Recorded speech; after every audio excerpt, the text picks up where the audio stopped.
France Maghreb 2. Bonjour à tous, ravi de vous retrouver, j'espère que vous avez passé un bon week-end. C'est parti pour une nouvelle semaine de ce grand forum jusqu'à 18h30 sur France Maghreb 2 avec tout à l'heure en dernière partie l'éphéméride de notre ami Amar et les quelques événements. Il y en a pas mal d'ailleurs qui sont survenus à 23 janvier, nous les passerons en revue tout à l'heure avec l'ami Amar. Après 18h aussi, nous parlerons de la CAN, de la Coupe d'Afrique des Nations, d'ailleurs à plusieurs reprises dans le journal de la CAN bien sûr, de télé et des programmes pour ce soir. Et puis côté musique, le coup de cœur, c'est le tout nouveau, il est sorti il y a 3 jours le clip. C'est l'avant-goût de l'album qui sort le 24 février de l'ami Medine qui va s'appeler Prosélyte. Et justement c'est Prosélyte que je vous proposerai d'écouter tout à l'heure. Ça passe dans la berline, quand la rue transporte les litres, une grande map dans la playlist, pro de la pause, on est l'élite.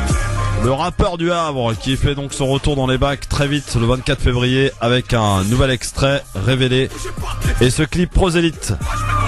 Wesh mais convaincu, ça vient pour s'ambiancer, c'est nous les seuls petits qui nous font danser, on le carnonce. Le rap conscient à l'honneur donc tout à l'heure dans cette émission du Grand Forum et pour finir en guise de coup de cœur bien sûr sur France Maghreb 2. Dans l'actualité de ce lundi, bien entendu, au lendemain de cette primaire de la gauche, Benoît Hamon, Manuel Valls, les finalistes qui vont s'affronter donc dimanche prochain pour le second tour de la primaire socialiste dès mercredi lors du débat. L'ex-ministre fondeur devance l'ancien chef du gouvernement. Plus de 36% des voix contre 31, dernier acte de cette ultime consultation avant la présidentielle donc du printemps. Nous y reviendrons avec cette question tout à l'heure que nous vous poserons. Quel est selon vous le candidat qui va se qualifier pour cette primaire de la gauche? Il va d'ailleurs voir s'affronter les deux gauches. D'un côté Benoît Hamon, très à gauche, et Manuel Valls. On peine, en tout cas, on a du mal à deviner où il est exactement. On en reparlera avec vous donc tout à l'heure de cette primaire. Le grand perdant de ce premier tour, c'est Arnaud Montebourg avec seulement 18% des voix récoltées. C'est à peu près d'ailleurs sensiblement le même score qu'il avait fait donc lors de la dernière primaire en 2011. Et puis, bien sûr, dans l'actualité, c'est l'autre titre, c'est les pourparlers d'Astana qui ont commencé ce matin. Négociations sous l'égide des Russes et des Turcs sans pour l'instant de rencontre directe entre les représentants du régime de Damas et de la partie rebelle. Qu'attendre de ces négociations donc au Kazakhstan? Est-ce qu'ils vont en fait se finir comme à Genève, c'est-à-dire rien? Vos appels évidemment 01 40 33 9000 pour nous joindre bien sûr à plusieurs reprises. Et puis nous parlerons aussi de la Coupe d'Afrique des Nations puisque c'est ce soir l'ultime soir pour l'Algérie ou la Tunisie. Un billet pour les quarts de finale, mais pour qui? Grande tendance et en tout cas grand favori, c'est la Tunisie. Une victoire ou un nul leur suffirait pour se qualifier et obtenir le billet pour les quarts de finale. L'Algérie, c'est un peu plus compliqué. Est-ce que vous croyez encore aux chances de l'Algérie? Vous pourrez nous répondre tout à l'heure, bien sûr. Notre espace libre antenne entre 40 et 50 de 17h. Et puis le j'aime ou j'aime pas, tout cela avec notre ami Yasser Louati. Comment va-t-il, Yasser? Il va très bien et toi? Eh oui, très très bien mon ami Yasser. Donc on parlera de tous ces sujets avec toi. Et dans ton coup de cœur, quel est ton coup de cœur aujourd'hui?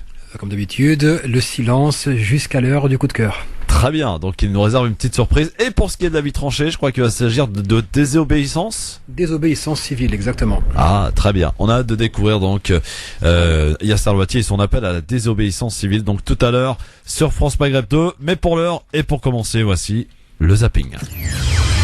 Le zapping, les meilleurs moments qu'il ne fallait pas rater à la télé, à la radio, mais aussi sur Internet, interrogé sur ses chances de victoire pour cette primaire de la gauche. À l'issue de ce premier tour qu'il a remporté d'ailleurs, Benoît Hamon cite des personnes qui ont presque tous échoué. Vous choisirez la présidentielle, c'est la défaite assurée pour le Parti Socialiste? Non, mais ça c'est justement la vieille politique.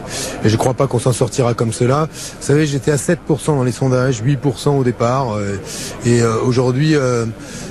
les Français m'ont placé en tête, en tout cas ceux qui ont voté, donc tout le monde serait bien inspiré de voir que ce qui s'est passé aux États-Unis avec la mobilisation des jeunes actifs autour de Bernie Sanders, en Angleterre autour de Corbyn, autour de Podemos en Espagne, partout aujourd'hui dans le monde, pour celles et ceux qui croient que face à cette crise on peut construire des solutions à la fois solidaires, nouvelles, innovantes. Moi je suis heureux d'avoir vu des amphithéâtres et des salles pleines, notamment, je le dis, de jeunes, beaucoup de jeunes. Tocqueville disait que dans toute génération nouvelle, il y a un peuple nouveau. Et bien ce peuple nouveau, il a décidé de ne pas être absent des décisions qui se prennent. Pendant ce temps-là, Manuel Valls, arrivé donc deuxième de cette primaire, est passé à l'offensive hier soir. Écoutez. Et je suis heureux, oui heureux, de me retrouver face à Benoît Hamon, car une nouvelle campagne commence dès ce soir. Un choix très clair se présente désormais à nous et à vous, mes chers compatriotes. Le choix entre la défaite assurée et la victoire possible. Le choix entre des promesses irréalisables et infinançables et une gauche crédible qui assume les responsabilités du pays. Oui, gouverner, c'est difficile, mais c'est aussi transformer le quotidien des gens. Petite erreur de timing hier soir lors des résultats, vous savez, tous les participants se sont exprimés et Vincent Peillot, qui a fait 6% à cette primaire, s'est fait couper l'antenne par toutes les chaînes pour laisser place au vainqueur Benoît Hamon. Faut la relancer. Ensuite, bien entendu, la nécessité absolue d'introduire dans notre vie politique une culture de l'intelligence et du respect autour d'une rénovation démocratique. Au pupitre, c'est le vainqueur de la soirée. On va peut-être se permettre de couper Vincent Peillon. On reprendra après ce qu'il disait. Benoît Hamon qui vire en tête ce soir avec 36% des voix. Et on verra si Vincent Peillon le soutient ou pas. On le reprendra en direct dans quelques instants quand Benoît Hamon, effectivement, se sera exprimé, sans doute pour remercier ses électeurs. On l'écoute. Bien, c'est bon? Je peux y aller? Bien, je voudrais tout d'abord remercier avec... Vincent Peillon qui finalement n'aura pas donné de consigne de vote. Pour terminer ce zapping, je sais pas s'il faut en rigoler ou pas. Pendant ce temps-là, c'était samedi soir dans l'émission On n'est pas couché de Laurent Ruquier. L'invité politique était le député Jean Lassalle qui annonce tranquillement qu'il sera le prochain président de la République. Un peu à ça. Non, c'est la méthode Coué. Je vais être président, je vais être président, je vais être président. Je me suis préparé pendant une dizaine d'années dans la plus grande des violences des nuits sans sommeil et des cauchemars qui sont rarement joyeux. Je vous dis toujours ce regard dans la glace, le regard d'un salaud qui vient de profiter des 60 ans de paix de son pays sans jamais avoir eu de tocsin qu'il appelait quelque part. Et aujourd'hui, alors que mes 4 fils de députés ont moins de chances de réussir leur vie que n'en ont eu les 4 fils de berger de mon père, je m'en irai? Non, je serai président de la République grâce au peuple et je lui demande de se mobiliser pour me soutenir dans l'action que je conduirai dès mon élection. Eh bien, on termine par un discours. Merci, monsieur. Jean Lassalle, le député Lassalle, qui est candidat donc à l'élection présidentielle et qui entend vouloir devenir le futur président de la France. Faut en rigoler ou pas, Yasser? Jean Lassalle, président de la République. En fait, c'est que on aurait pu en rigoler il y a un certain temps, sauf que maintenant ça devient pathétique et vraiment on se sent irrité que des gens puissent entreprendre des choses en leur nom propre, alors que pendant des années ils ont squatté les bancs de l'Assemblée et qu'on les a pas vus parler. On veut dire, ils se présentent au nom de quoi, au nom de qui? Donc c'est ce que je reprochais à Mélenchon quand il avait annoncé sa candidature déjà en début 2015, enfin non, début 2016, je me rappelle. Et en fait, c'était une candidature qui était basée sur une personnalité. Or, c'est exactement ça qui pose problème, c'est que des gens annoncent se porter candidat, mais nous, ce dont on a besoin, c'est pas un candidat, c'est un programme crédible. Et là, on l'a pas, ni avec Lassalle, ni avec Mélenchon. Bon, maintenant, il a un programme. Les choses ont changé, mais pour Lassalle, en plus, pour la personne qui a été visiter Bachar el-Assad avec la droite raciste du Sud, franchement, ce type-là n'a aucun respect. Bon, donc tu crois pas, quoi. Voilà. Du tout. Bon, ça tient pas debout. Très bien. Dans un instant, on va parler un peu de ces négociations puisqu'ils ont commencé ce matin au Kazakhstan. On en parle beaucoup de ces négociations entre sur le conflit syrien. C'est au Kazakhstan sous l'égide de la Russie et de la Turquie. Alors que faut-il en attendre? C'est la question que on vous pose dans un instant. 01 40 33 9000 avec Yasser Louati pour en parler. Bien sûr aussi à retrouver l'avis tranché de Yasser Louati et juste après nous parlerons et reviendrons sur cette soirée folle. Hier soir, à l'issue de ce premier tour de cette primaire de la gauche qui a vu, je rappelle, la victoire et en tête de Benoît Hamon, 36%, arrivé donc devant Manuel Valls à seulement 31%. Le grand perdant, il s'appelle Arnaud Montebourg, 18%, et Vincent Peillon, 6%, Sylvia Pinel, 3%, également François de Rugy qui est à 2%, et le bon dernier c'est Jean-Luc Benamias avec 1%. Il a quand même fait mieux que Jean-François Copé aux primaires de la droite, Benamias, c'est quand même à saluer. Ouais. Et sur le score de participation, si on est entre Un score qui a été revu à la baisse hier. On était plus entre 1,7 million voire 2 millions. C'est ce que nous disait en tout cas 2,1 je crois, il disait. Oui, voilà, le responsable de la haute autorité. Aujourd'hui, on est redescendu à 1,6 million finalement. Tiens, il y a quand même 300 000 qui ont disparu. Où on sait pas. Est-ce que c'était une estimation ou c'était compté et dans ce cas ils ont communiqué? Alors peut-être une estimation effectivement. Par contre, il y a un petit souci qu'on souhaite vous rapporter. Des journalistes ont tweeté, vous avez peut-être vu ça Yasser, qu'ils ont pu voter à plusieurs fois dans la même journée, dans plusieurs bureaux. C'est incroyable quand même. Donc il y a des tentatives de la porte dans ce cas-là à annuler l'élection. Eh ben si j'étais Montebourg, moi je ferais appel en tout cas. Allez, dans un instant, on est de retour très vite sur France Maghreb 2 pour le Grand Forum avec Yasser Loitier et vous, chers amis auditeurs. LGF, le Grand Forum sur France Maghreb 2 en ce lundi 23 janvier avec Yasser Loitier. Aujourd'hui avec moi pour vous accompagner au 01 40 33 9000. Avant toute chose, Yasser, on l'a appris en début d'après-midi, cette condamnation en appel de Claude Guéant dans l'affaire des primes en liquide. Il a été condamné à 2 ans de prison, dont 1 an ferme. Et on le voyait tout à l'heure avec les avocats et notamment Maître Hassan Khalifa qui nous disait que finalement il y avait 95% de chances qu'il ne rentre pas en prison suite à des aménagements de peine. Est-ce que finalement la justice finit toujours par avoir le dernier mot dans cette affaire, parce que qui est peut-être pas encore terminée d'ailleurs? Non, la justice, elle est au service des puissants et au détriment des plus faibles. On voit bien qu'elle est sans pitié avec les classes populaires et les délits mineurs, et on voit qu'elle est toujours complaisante, ou voire même parfois complice, avec les riches et les puissants. Ce qui pose problème, c'est qu'un certain Claude Guéant n'est que l'émanation la plus vulgaire du système Sarkozy. Or, on voit bien que la présomption d'innocence a été appliquée à ces personnes-là, malgré la multitude de procès qui leur collent au derrière. Et on voit bien que malgré cette peine prononcée, Claude Guéant continuera à vivre sa vie de bourgeois et qu'il ne sera pas inquiété. Il continuera à être invité sur le plateau de télévision et continuera à donner son avis sur la politique française et à s'ériger en conseiller et continuera même à faire des affaires en France ou en Afrique. Donc franchement, oui, le signal est assez plaisant à entendre, mais quand on regarde pratiquement, ça ne changera absolument rien. Ouais, donc ça ne changera rien, mais cette affaire n'est pas tout à fait terminée, sachant que il avait fait appel dans cette affaire. Il avait été beaucoup moins, j'allais dire, condamné dans la première décision. Il a fait appel. Là, il a pris un peu plus, donc 2 ans de prison, dont 1 an ferme. Ça veut dire que quasiment il le fera pas, puisque bon, il y a le bracelet électronique, il y a les aménagements de peine. Donc finalement, il s'en sort plutôt bien, non, dans cette affaire? Parce que c'est quand même des primes en liquide qui ont été présentes pendant plus de 4 ans et c'était pas des petites sommes, 10 000 euros par mois en liquide quand même. Imaginez une personne de la classe ouvrière qui serait jugée pour le même délit. De quoi est-ce qu'il écoperait? Ouais. Voilà, donc on voit bien quand on voit le cas des Goudières où ils ont été traités comme des vulgaires criminels, alors qu'ils défendaient leur gagne-pain, et on voit le traitement qui est accordé à Claude Guéant, qui ne cache pas son mépris pour la démocratie, pour la République, pour la justice, pour tout ce qu'on peut imaginer de bon dans ce pays. Non, moi franchement, les gens je vois quelques réactions, de joie, oui, il est condamné, mais redescendez sur terre, quoi. Voilà, il y a une justice pour les puissants et il y a une justice pour le reste. Très bien. D'ailleurs, je vais en parler dans ma chronique avec la question de Christine Lagarde et la famille Wildenstein.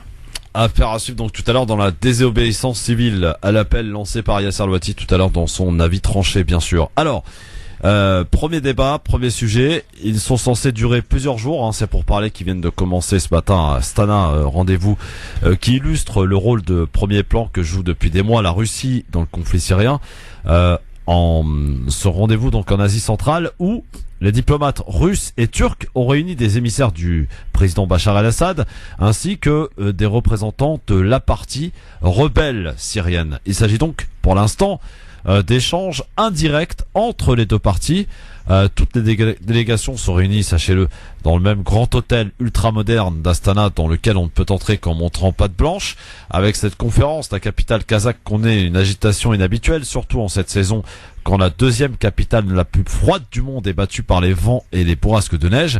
Avec 1 heure de retard, la cérémonie d'ouverture des pourparlers d'Astana, retransmise à la télévision, a réuni dans la même grande salle les représentants des autorités syriennes et les représentants des combattants rebelles. Enfin, presque tous, puisque, vous le savez, certains ont refusé de figurer sur la même photo que les dirigeants de Damas. Ils ont écouté le message d'accueil transmis par le président kazakh Nazarbayev et les discussions ont commencé à huis clos. Et d'après certaines sources, rebelles et représentants de Damas ne seraient plus autour de la même table. Sont-ils dans des pièces séparées? En tout cas, on aurait à nouveau affaire à des discussions indirectes avec la médiation des pays qui parrainent la rencontre. Sur la forme, on n'en saurait donc guère plus loin qu'à Genève. Et sur le fond, il s'agirait surtout de discussions sur le cessez-le-feu et sur certains aspects humanitaires. Même avec un ordre du jour réduit, cela ressemble à un tour de force à réaliser dans les 24 heures. Imparti par les Russes, vous le savez, et la diplomatie russe en première ligne, au moment où à Washington, celui que Donald Trump a désigné pour gérer les questions internationales, Rex Tillerson, l'ancien patron du géant pétrolier ExxonMobil, semble en bonne voie pour que sa nomination soit confirmée par le Sénat. Alors, source et pour parler, Yasser, est-ce que finalement, c'est pas un Genève non plus 1, 2, mais 3? Est-ce que ces négociations qui ont démarré depuis ce matin à Astana, au Kazakhstan, vont-ils servir à quelque chose et que faut-il en attendre et en espérer? Bon, apparemment, il y a eu quand même, c'était beaucoup plus représentatif qu'à Genève, donc ce qui est déjà une bonne chose. Mais je sais pas en fait si tous les représentants des rebelles sont présents ou pas. Ça, on le sait pas. Est-ce que tous les représentants partie des rebelles? Voilà, c'est une partie. Pas tout le monde. Dans ce cas-là, est-ce que la partie des rebelles qui n'est pas venue peut en fait servir à justement torpiller ou dénoncer tout accord qui aurait été retrouvé? Donc c'est bien ça aussi une question qu'il faut poser. Maintenant, est-ce que la condition du départ de Bachar el-Assad reste sur la table ou pas? Ça, pour le moment, on a... A priori, non. A priori, il n'est pas question pour l'instant du départ de Bachar el-Assad. Il est surtout d'abord de trouver un accord pour arriver à un cessez-le-feu durable. Dans ce cas-là, je veux dire, un cessez-le-feu, je veux dire, il a toutes ses chances d'aboutir. On voit bien qu'on en est déjà à 500 000 victimes et qu'on est en plein hiver et on est arrivé à une impasse. Mais pourtant, je veux dire, la conférence dont on parle aujourd'hui, qu'est-ce qui la différencie vraiment de Genève, si ce n'est qu'il y a plus de monde qu'à Genève et qu'on ne parle pas du départ de Bachar el-Assad, mais seulement d'un cessez-le-feu. Et quand bien même un cessez-le-feu serait signé, je veux dire, ça reste toujours un accord très précaire. Et le départ de Bachar el-Assad, tant qu'il n'a pas été accepté par les deux parties, je pense que la guerre, malheureusement, est partie pour durer. Donc pour toi, la solution finale, je vais dire l'aboutissement de cette guerre, ce serait le départ de Bachar el-Assad. Mais qu'est-ce qu'ils vont dire les partis, qui sont des rebelles qui vont venir en Syrie et leur dire après 500 000 morts, Bachar el-Assad reste? Je veux dire, ça serait incompréhensible, ça ne tient pas debout. Donc non, je veux dire... Mais qui mettre à sa place? C'est là la question, parce que bon. Demandez aux Syriens. Alors là, par contre, là, je ne commenterai pas, je ne donnerai pas mon avis. Veux dire, les Syriens sont assez grands pour décider par eux-mêmes. Je ne sais pas quelle transition ils vont choisir, mais dans ce cas-là, si Bachar el-Assad part, ça voudrait dire qu'il faudrait aussi faire partir le régime qui est derrière lui. Et là, par contre, ça serait pas vraiment, je veux dire, une chose facile à faire. Non, parce que quand on voit un peu les différents partis des rebelles, on a de sérieuses questions à se poser, de doutes à émettre quant à l'efficacité qu'auraient ces gens-là à pouvoir diriger un pays, sachant d'ailleurs que c'est, je crois, le Courrier international qui rapportait finalement qu'une partie des rebelles avait reconnu être l'auteur de cette fameuse attaque chimique, vous savez, dont on a imputé la responsabilité à Bachar el-Assad, c'était en 2015-2014. Les rebelles ont admis que ce serait eux qui l'auraient commis cette attaque. Donc on est dans un jeu de poker menteur dans cette histoire. Et on est en train de dire aux yeux du monde entier que Bachar el-Assad est le principal responsable de ce qui se passe probablement, mais qu'il est surtout le responsable des 500 000 morts qu'il y a eu en Syrie. Or, ça serait quand même un peu lourd d'attribuer tous ces morts à la seule et unique responsabilité de Bachar el-Assad. Il était quand même le chef de l'État lorsque les hostilités ont été déclenchées. Il faut rappeler que les manifestations étaient quand même pacifiques au départ, que c'est lui qui a voulu militariser la lutte et en arriver à ce que ça se règle dans le sang. Donc non, il aurait pu partir avec les honneurs lorsque les manifestations ont commencé. Or, c'est lui qui a voulu que la confrontation dégénère en guerre civile. Donc un président, soi-disant, ou un chef d'État, ou un responsable de régime qui mène son pays vers le suicide collectif qu'on appelle la guerre civile, ne peut pas continuer à rester et gouverner un pays avec 500 000 morts, qu'il soit responsable à 100% ou même à 40%.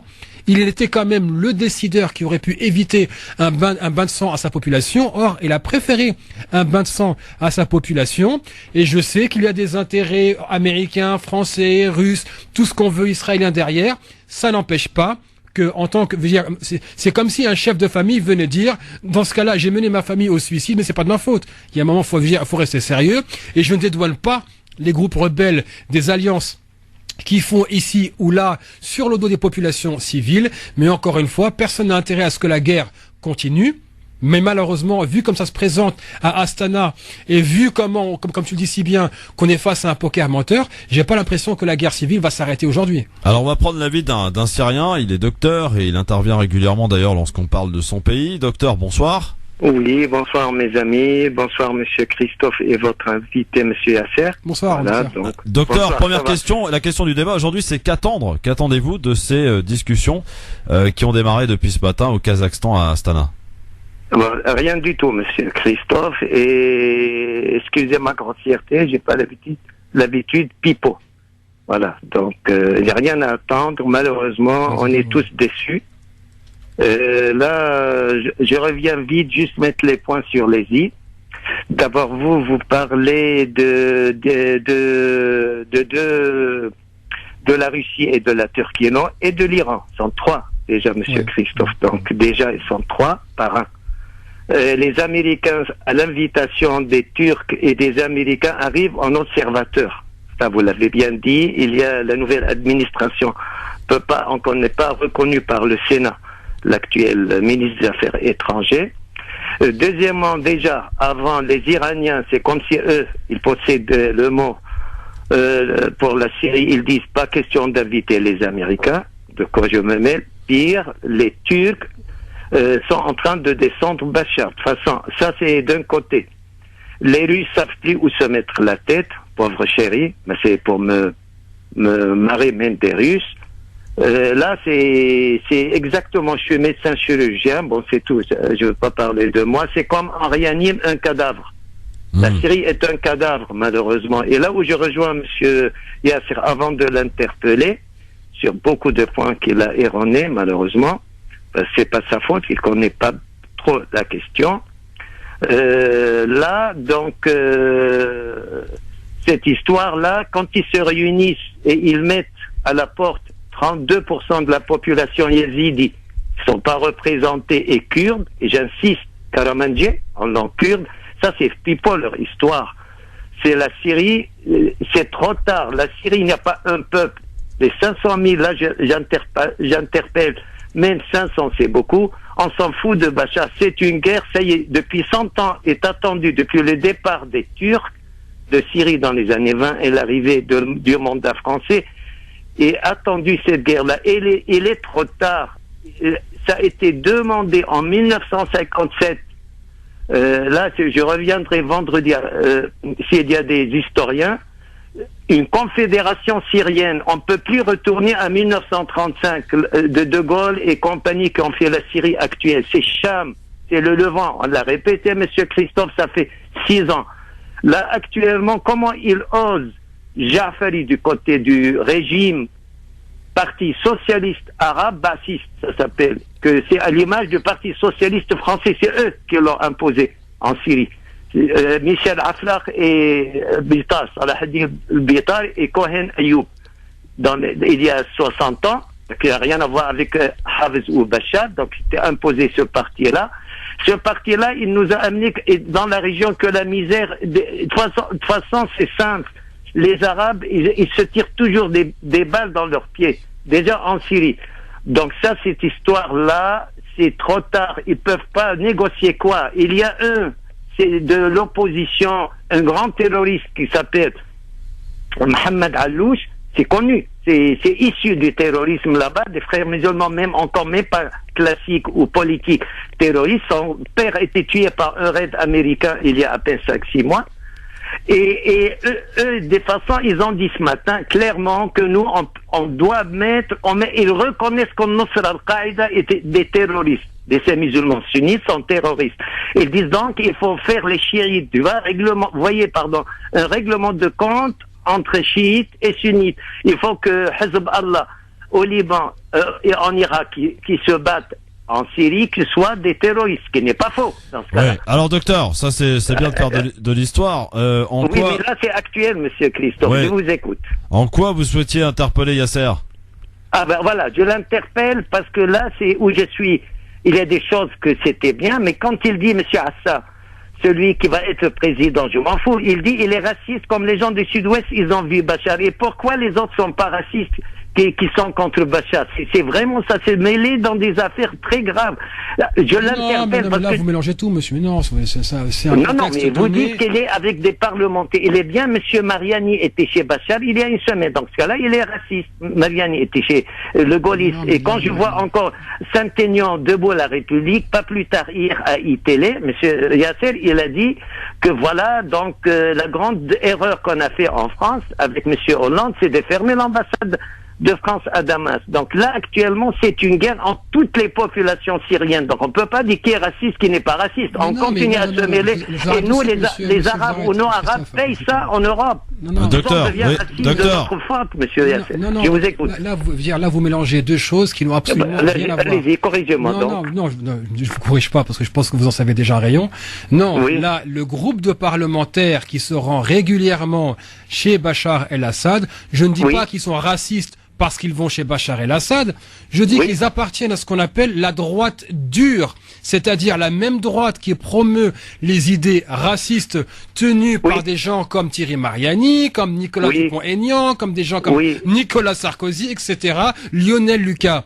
Je ne parle que dans le contexte français. Pardon? Ils se dévisent sur la question. Ils ont gouverné bien la France, ces gaullistes-là. Actuellement, il y a d'autres gaullistes. Moins, si vous voulez, c'est monsieur, comment ça, je reviendrai une autre fois sur monsieur Fillon. Et là, sa position claire et nette pour la Syrie. Donc, je reviendrai une autre fois. De là à dire que seulement quand on va d'un côté, on devient... Oui, c'est des groupes français, ils sont chez eux et ils savent ce qu'ils veulent. Dans ce cas-là, nous, on reste neutre ici. On neutre, voilà, on continue à tirer des balles dans les pieds. C'est pas ça qui va nous grandir en Europe. Non, monsieur, je sais pas si vous estimez être un étranger ici en France. Moi ici, je suis chez moi. Et je n'accepterai pas... Je le sais, vous êtes né ici, on en a discuté, vous êtes chez nous. Dans ce cas-là, on se mêle pas des affaires entre madame la France et ce qui se passe là-bas, c'est très compliqué. Il l'a dit Charles de Gaulle, l'Orient complexe et compliqué. On peut pas. Mais excusez-moi, je peux interpeller quand même les parlementaires de mon pays, payés par mes impôts, lorsqu'ils vont dans des missions qui sont pas officielles, voir un type comme Bachar el-Assad. J'interpelle les parlementaires de mon pays et je les juge sur le passif qu'ils ont sur les questions racistes en France. Mais je ne dis pas parce qu'ils sont partis voir Bachar el-Assad qu'ils sont racistes. Tout ce qui se passe, les visites, contre-visites, là actuellement, beaucoup de gens qui sont en train de... Monsieur Fillon, par exemple, il est à Berlin depuis tout à l'heure. Quand Thierry Mariani, monsieur, un instant s'il vous plaît, quand Thierry Mariani ose dire, oui mais il n'y a eu que 35 000 morts syriens. Non mais vous vous rendez compte, en fait on n'en est plus à 35 000. En gros, syriens. Non mais je veux dire, vous qui êtes syrien, ça devrait vous interpeller. Déjà un mort, c'est un mort de trop. 35 000 c'est rien pour lui. Mais il y a un moment, vous reconnaissez que même pour moi qui suis pas syrien... Monsieur Yasser, vous me laissez vous répondre, pas pour le défendre. Pour lui, c'est rien. Dans ce cas-là, les chiites, les sunnites, tout ça, ils règlent leur compte, c'est des musulmans en moins. Il lui parle des yazidis et des chrétiens. Vous voyez, dans ce cas-là, si on continue à dire ça, donc chacun, même tout le monde est divisé. Juste un mot pour finir avec vous aujourd'hui, monsieur Christophe, c'est la plus grande guerre depuis la fin de la Deuxième Guerre mondiale. Il faut voir le monde international. Pire que ce qui s'est passé, comment ça s'appelle, dans les Corées dans les années 50, tout le monde le dit. C'est une guerre mondiale, mais en Syrie. C'est tout.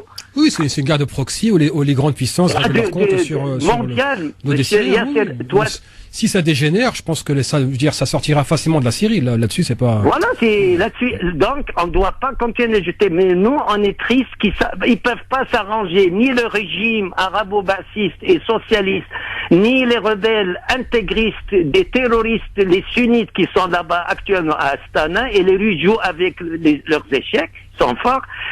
Pourquoi ils ne représentent pas le tiers quand même, 30%? Il l'a dit, monsieur Fillon, 30% de la population sont pour Bachar. Donc lui, il estime, s'il arrive ici, vous voyez, je mélange pas à 30%, c'est beaucoup en démocratie. C'est pas fini les histoires. Actuellement, il faut que les gens sachent ce qui se passe. On peut pas éliminer une bonne partie de la population syrienne. Donc, docteur, en résumé, pour résumer votre intervention, on n'attend rien de ce qui va se passer au Kazakhstan. Très bien. Pas du tout, monsieur Christophe, malheureusement, parce que les gens maintenant se préparent pour faire un saut actuellement dans la guerre. Parce que les Kurdes dans le nord, ils s'en foutent. Et des musulmans sunnites, et des chiites, et des Américains, et des Russes. Ils veulent leur pays depuis 5000 ans. Merci, docteur. Merci pour votre avis. Et cet échange, ma foi, voilà, avec Yasser Louati. Autre appel au 01 40 33 9000. Qu'attendre de ces négociations au Kazakhstan, à Astana, donc aujourd'hui, qui ont démarré depuis ce matin. Allô, bonsoir. Oui, bonsoir. Bonsoir, votre prénom? Oui, c'est Abdelrahman de Paris. Oui, bonsoir Abdelrahman. Bonsoir à tous, bonsoir à Yasser. Bonsoir. Oui, en fait, je voulais intervenir sur la canne, s'il te plaît. Non, c'est pas maintenant la canne, mon ami, c'est tout à l'heure, s'il te plaît. 01 40 33 9000. Pour l'instant, on parle évidemment ce qui se passe au Kazakhstan et de ces négociations qui ont débuté depuis ce matin. Et vous nous appelez si toutefois vous en attendez quelque chose, ou pas d'ailleurs, comme le docteur, et comme beaucoup d'observateurs aussi. On n'attend pas grand-chose de ces cessez-le-feu. Maintenant, j'ai envie de te poser une question, Yasser, sur la Russie. La Russie qui dans ce conflit a pris les choses en main avec la Turquie, mais la Russie est quand même initiateur dans cette affaire. La Russie aussi qui s'intéresse de très près à ce qui se passe en Libye. Est-ce que la Russie entend être un acteur majeur du nouveau monde mondial, enfin du nouvel ordre mondial, je veux dire? Absolument. C'est un projet qui a commencé il y a plus d'une décennie, et que Poutine a exécuté d'une main de maître. On peut pas lui enlever ça. Ouais. Non, là-dessus, je veux dire, non, il y a un nouvel ordre. Est-ce que c'est dangereux ou pas? Est-ce qu'il faut s'en inquiéter de cette nouvelle emprise russe?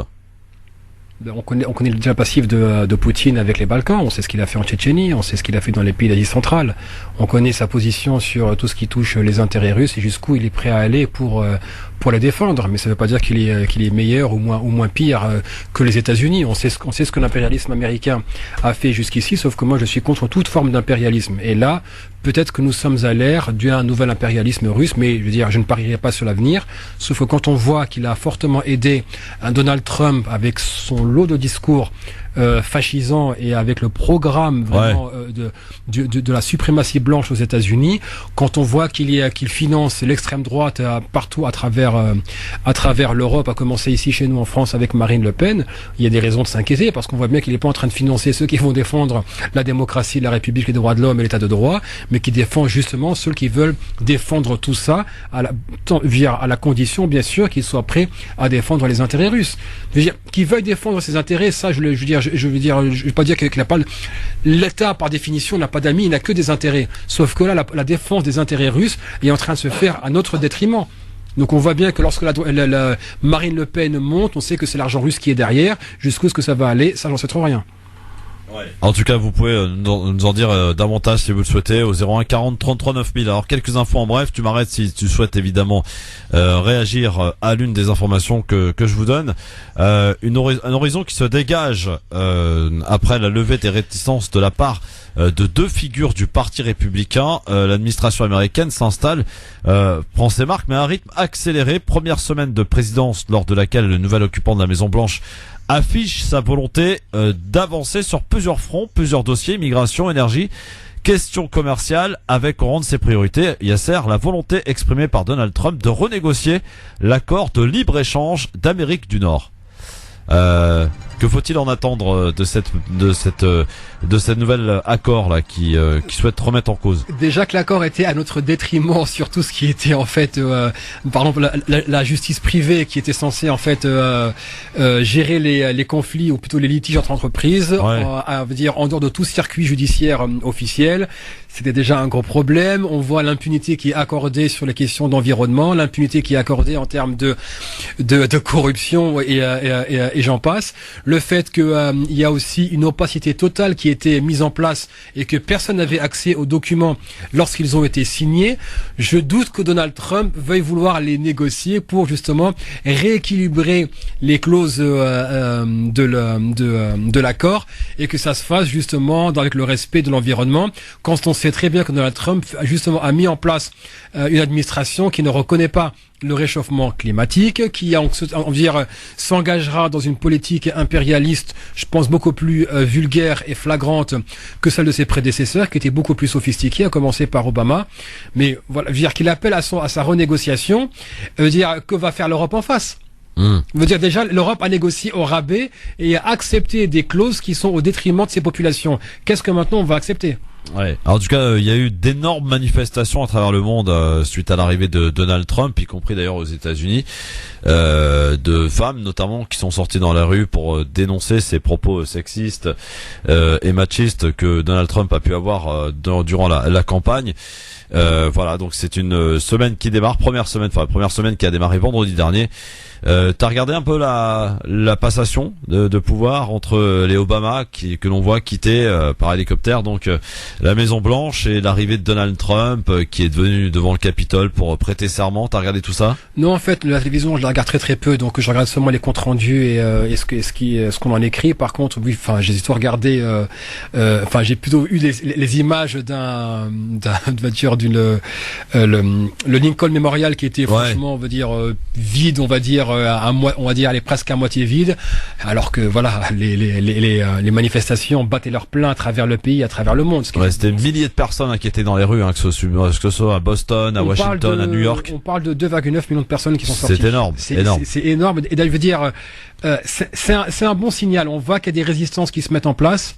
Donc on voit que voilà, il y a une défiance qui commence à s'installer. J'espère qu'il y aura des réseaux qui vont se construire. On sait très bien que Bernie Sanders a déjà surfé sur une vague contestataire, surtout avec la jeunesse de ce qu'on appelle les millennials.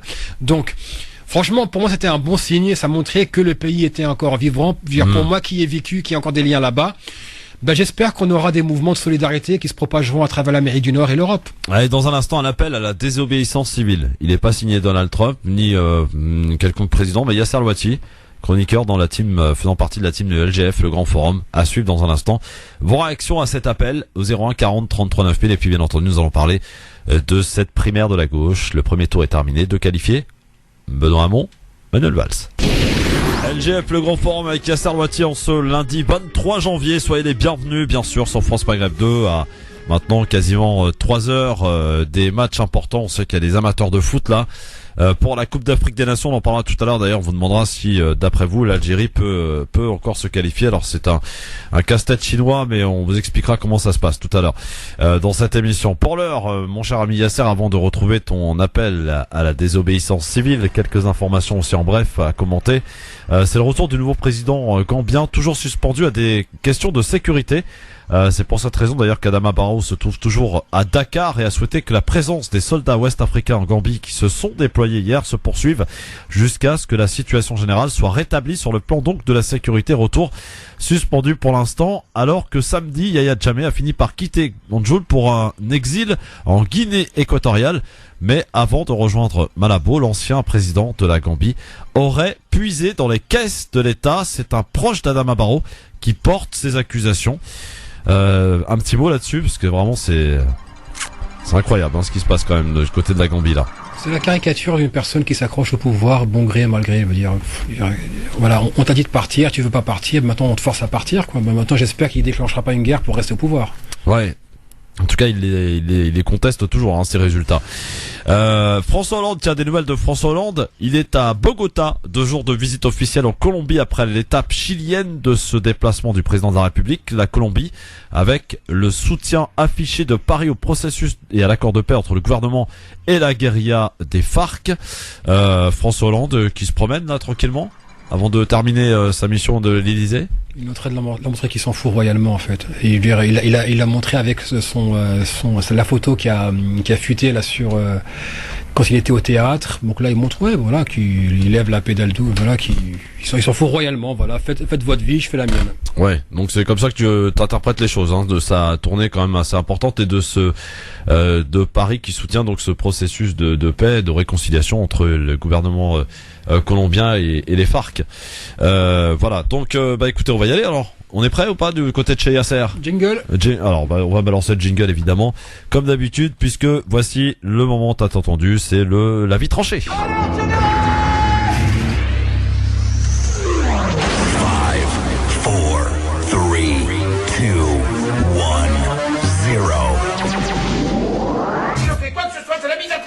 Alors piétinez-moi, allez-y. L'avis tranché de Yasser Louati pour ce lundi 23 janvier et c'est un appel à la désobéissance civile que tu souhaites lancer aujourd'hui. On peut commencer ? On y va.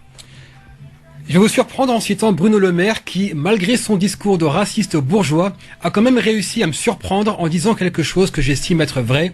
Ouvrez les guillemets, notre système politique est à bout de souffle. Le miracle, c'est que la France tienne encore debout. Je mesure votre soif de renouveau. Fin de citation. Il avait bien raison le Bruno, même s'il proposait les pires solutions. La grogne gronde de toutes parts et avec elle, la défiance qui s'exprime par des taux d'abstention records, des manifs, des grèves, des tirades sur les réseaux sociaux ou encore par un vote dit contestataire pour une bourgeoisie qui vit dans un château et pour une bourgeoise qui vit dans un château et prétend défendre les classes populaires ou encore se dresse pour défendre la patrie en se faisant financer par la Russie. Puis il y a la majorité silencieuse, ouvriers, habitants des quartiers populaires, minorités religieuses, et oui, les musulmans sont toujours en première ligne, population racisée, classe moyenne menacée par le racket organisé de l'État, qui tous sont démunis face à une république bourgeoise qui les assomme de taxes et impôts, tout en détruisant le service public, à commencer par l'école et la santé. Avec la crise des réfugiés qui sont poussés à risquer leur vie pour venir vivre chez nous, en plus de les avoir déshumanisés, voilà qu'on a inventé le délit de solidarité avec, comme pour les exemples, les militants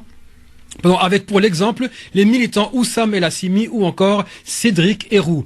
Quant à nos derniers remparts pour défier la corruption qui gangrène nos institutions ou les multinationales, la guerre est déclarée non pas à leurs délits et crimes, mais contre les lanceurs d'alerte qui risquent leur carrière et parfois même leur vie pour dénoncer l'inacceptable. Avec l'état d'urgence et la batterie de lois sécuritaires passées sans débat, celui qui remportera la prochaine élection présidentielle héritera donc d'un État encore plus opaque, un appareil sécuritaire plus puissant que jamais avec une impunité rendue encore plus légitime, un Parlement qui confirme être la maison des lâches, qui refuse de questionner les choix de l'exécutif, comme on l'a vu avec les renouvellements successifs de l'état d'urgence. Lorsque ceux qui décident en notre nom ne sont plus fichus d'agir dans notre intérêt, j'estime pour ma part que pour sauver l'intérêt commun, leur désobéir devient une obligation morale. C'est un secret pour personne qu'une loi n'est applicable que si tout le monde s'y soumet. Mais alors, que deviennent des lois injustes que tout le monde s'accorde à dénoncer et que personne ne respecte? Sont-elles toujours applicables? Que faire lorsque ni la raison, ni la morale, ni la simple envie de vivre en paix dans une société juste ne suffisent à justifier cette soumission à un État raciste, une élite corrompue et des institutions qui ne jouent plus leur rôle? Un décideur ne peut décider sans notre consentement. Une injustice ne peut perdurer sans notre silence. Un gouvernement ne peut appliquer des lois ouvertement injustes sans notre soumission. Je rappelle que ce qu'on tente de nous enlever de l'égalité citoyenne, sur papier je vous l'accorde, à l'État-providence n'ont été acquis qu'après des luttes amères. Or voilà que pour rester au pouvoir, les enfants du système osent se présenter comme les porteurs d'un programme anti-système.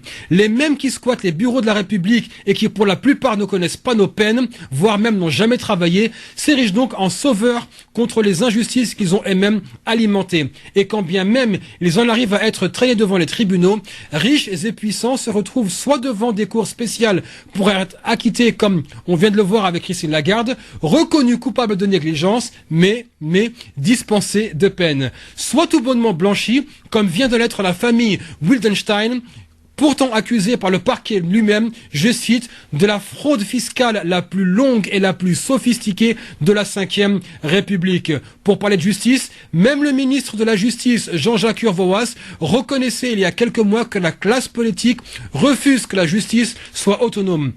Quand l'indignation atteint des sommets, on peut soit se résigner et renoncer, soit reprendre son destin en main et retirer aux décideurs leur légitimité et ne plus accepter leur autorité. L'heure n'est plus à l'attente, le prochain président ne nous sauvera pas et quand bien même il le voudrait, il n'y arrivera pas. Les forces en place sont bien trop puissantes et solidaires et nous sommes bien trop affaiblis par manque de solidarité. Une des conditions de la désobéissance civile, c'est qu'il y ait prise de conscience. Et je doute qu'il faille faire un dessein aux uns et aux autres pour prendre conscience, tant les choses sont claires. Quant à celui ou celle qui viendra prôner le respect de la loi, je lui rappellerai que les lois sont votées par des hommes et des femmes comme nous et qu'ils ne sont pas infaillibles ou incorruptibles. Si ces personnes se mettent au service de ceux qui, comme le disait si bien Hollande, n'ont, je cite, pas de nom, pas de visage, pas de parti, ne présenteront jamais leur candidature et qui pourtant gouvernent, alors la désobéissance civile n'est plus qu'une obligation morale pour sauver cette République que bien des escrocs ont pris en otage. Un signal nous a été envoyé à travers le monde avec ces millions de manifestants en défiance à Donald Trump et son discours fascisant. Ironie de l'histoire, au même moment, Marine Le Pen faisait son discours sur le retour aux États-nations, prouvant de fait qu'elle est prête à accepter le retour des génocides commis par ces États-nations européens. Démissionner alors qu'elle est prédicateur de haine, qu'il soit de gauche comme Manuel Valls ou de droite comme la dynastie Le Pen ou François Fillon, ne nous mènera que vers un suicide collectif. Comme le disait l'historien Howard Zinn, ouvrez les guillemets, les pires choses, qu'il s'agisse des guerres, des génocides ou de l'esclavage, n'ont pas été les fruits de la désobéissance, mais de l'obéissance. Et là, je vais tutoyer l'auditeur. Que ferais-tu si tu n'avais pas peur? Que choisirais-tu entre subir et désobéir? La question est posée au travers de cet appel donc de désobéissance civile signé Yasser Louati sur France Maghreb 2 pour Action 01 40 33 9000. Bien sûr, on peut en parler avec lui. Il peut s'expliquer si toutefois, eh bien, vous souhaitez avoir quelques compléments d'information. C'est ce qu'a fait d'ailleurs Kamel. Bonsoir Kamel. Oui, bonsoir Christophe, bonsoir Yasser, bonsoir aux auditrices et auditeurs. Eh bien, écoute, moi, oui Yasser, écoute, moi je vais te dire très sincèrement, au travers de mes prises de parole sur l'antenne, moi je partage amplement ce que tu viens de dire. Ceci étant, il faut que ça soit bien évidemment orchestré et veiller en sorte et veiller que nous soyons tous mobilisés. Alors cette désobéissance, oui, mais qu'est-ce qu'il y a derrière cette désobéissance? Il y a l'organisation, il y a l'unité, il y a une perspective. Je crois que de ça que les gens ont besoin, c'est d'avoir cette perspective qui nous permet de dire, voilà, on s'est fait embarquer dans ces histoires. C'est pour ça, excuse-moi Christophe, mais tu sais, quand je dis que finalement voter pour ces gens, qu'ils soient de droite ou de gauche, ne servait à rien, parce que notre communauté, parce que c'est de ça qu'il s'agit, et je reviens souvent là-dessus, parce que qu'on le veuille ou non, nous sommes visés. Notre patronyme parle pour nous. Nous sommes visés. C'est pour ça qu'il y a tout lieu de s'organiser. Donc cette désobéissance est nécessaire. Nous devons nous inscrire et nous faire connaître. On est évidemment appelé à ce que ça puisse se produire. Et moi, je suis très content finalement de ce qui se passe, parce que ça tétanise certains et ça donne des perspectives pour d'autres. Alors, soit, allons-y. Faisons ce que nous avons à faire. Je suis très content que Valls s'est fait lourder de cette manière. La semaine prochaine, on verra ça. Je vais même encore plus loin. Moi, je lance un appel à tous ceux qui habitent dans sa circonscription, puisque bien évidemment, après tout ça, il va revenir aux affaires d'une manière ou d'une autre. Eh bien, moi, je demande à tous ces gens, et moi, je serai le premier à venir manifester à la mairie d'Evry, à descendre dans la rue, à exiger son départ, qu'il n'ait plus jamais aucun mandat et que nous en soyons les principaux organisateurs. Voilà, c'est des signes très précis que nous devons donner aux uns et aux autres, des leçons qu'ils devront retenir pour ne plus jamais que nos filles, nos femmes, nos sœurs, nos mères soient insultées comme elles l'ont été. Je dis bravo Yasser, moi je suis à tes côtés et je veux impulser avec toi à vos côtés cette mobilisation, cette unité. Je dis avec beaucoup de passion parce qu'il y en a marre, il faut y aller maintenant. Merci Kamel pour votre réaction. Oui, vas-y, je t'en prie, Yasser. C'est qu'on peut pas tout dire dans une chronique, donc forcément il y a des choses qui passent au travers. Mais c'est vrai que cette notion de désobéissance civile, elle a plusieurs conditions. Donc c'est vrai qu'elle est toujours menée par une minorité de gens. Ça, c'est un fait et on l'a vu à travers l'histoire. Mais c'est aussi, elle repose fondamentalement sur deux choses. Elle repose sur le fait qu'il y ait une prise de conscience qui pousse justement à faire le bilan plutôt le constat que justement le système en place ne veut pas changer, que toutes les possibilités ont été essayées et que justement ça n'a pas abouti, mais aussi sur les solidarités. Veut dire, c'est quoi une désobéissance civile? Veut dire, c'est comme une grève, on peut pas être gréviste tout seul. Donc il y a un moment, la désobéissance civile, et c'est une impulsion qui vient justement d'un sentiment de révolte. Pour m'en référer à Gandhi, c'est vrai que face à l'injustice, il y a ce sentiment de violence, mais ce sentiment de violence va être justement canalisé pour être mis à contribution d'une initiative qui est beaucoup plus longue dans la durée, au lieu d'être une des gesticulations passionnées. Donc la solidarité est primordiale. Sans solidarité, il n'y a pas de désobéissance civile. Et c'est pour cette raison, d'ailleurs j'avais retiré le paragraphe pour faire justement plus court, la raison pour laquelle l'histoire de France, donc j'ai toujours compté autour d'un homme providentiel qui mène la nation à travers les siècles, etc., et que tous les 50 ans, il y en a un qui émerge et qu'on fait fi de toutes les luttes populaires, c'est justement qu'il ne faut pas inculquer l'idée à la population qu'il y a eu justement des mouvements de solidarité, qu'il y a eu des luttes populaires qui ont abouti, qu'il y a eu des gens qui se sont révoltés parmi le petit peuple. Or aujourd'hui, il faut que même l'histoire qui est contée dans les manuels d'histoire de nos enfants, on leur dise que la France a toujours été dirigée par une élite bien éclairée et que vous, petit peuple, êtes incapables de prendre votre destin en main. Merci beaucoup Yasser en tout cas pour cet avis tranché qui sera sans nul doute d'ailleurs sujet à discussion dans d'autres endroits et dans d'autres émissions aussi. Parlons maintenant de cet avant acte de processus des primaires en France avec donc dimanche prochain pour conclure le second tour pour départager les deux finalistes d'hier. Benoît Hamon avec un peu plus de 36% qui devance donc de 5 points l'ancien Premier ministre Manuel Valls, 31%.